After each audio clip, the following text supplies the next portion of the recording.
আসসালামু আলাইকুম ইব্রান, কেমন আছেন সবাই? আশা করি আল্লাহর অশেষ রহমতে সবাই ভালো আছেন। Welcome to my channel.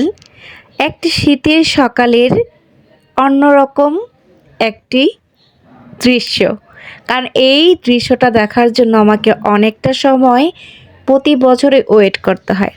কেন বলছি আজকে এই কথাটা বলেন তো?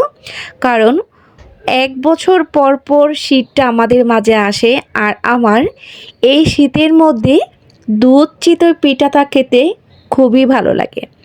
গরমও খাওয়া যায়, বাট এই ফিলটা কিন্তু পাওয়া যায় না। আর আমি আমার পছন্দ মতো আজকে দুধ চিতই পিঠা তৈরির সমস্ত প্রণালী আপনাদেরকে দেখাবো। এই যে আমি কিন্তু ছোট ছোট করে এই পিঠাগুলো একবারে বানিয়ে নিয়েছি, ওই সিনটা আমি স্কিপ করে দিয়েছি।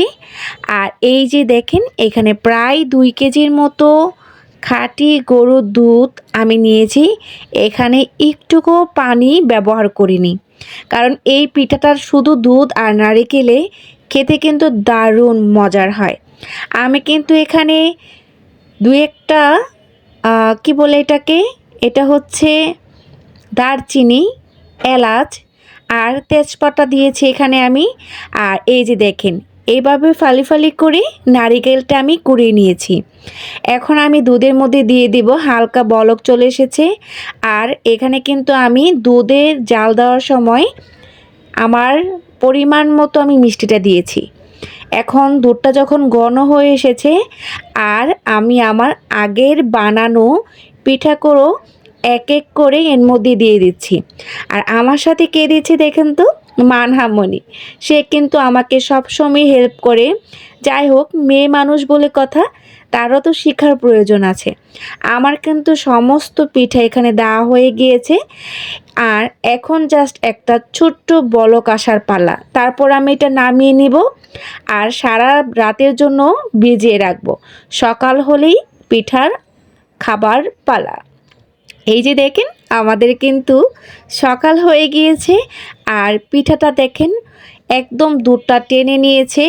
এখন কিন্তু পিঠা দেখেন ডবল হয়ে গিয়েছে, এতটা সফট হয়েছে। আর খেতেও কিন্তু দারুণ মজার হয়েছে।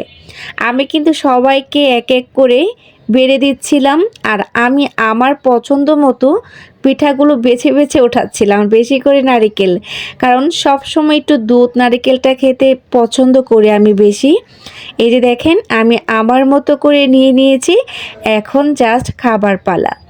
দেখে কিন্তু মনে হচ্ছে অনেক মজা হয়েছে। যাই হোক, আজকে রেসিপিটা আপনাদের কাছে কেমন লাগলো অবশ্যই কিন্তু জানাবেন। আর অবশ্যই কিন্তু বাসায় ট্রাই করতে পারেন এই দুধ চিতই পিঠাটা। আমার কাছে কিন্তু দুধ চিতই পিঠাটা এইভাবে বানিয়ে খেলেই অনেক ভালো লাগে। আশা করি আপনাদের কাছেও ভালো লাগবে। যাই হোক, যারা আজকে আমার চ্যানেলে নতুন, অবশ্যই কিন্তু চ্যানেলটিকে সাবস্ক্রাইব করে দেবে। আল্লাহ হাফেজ।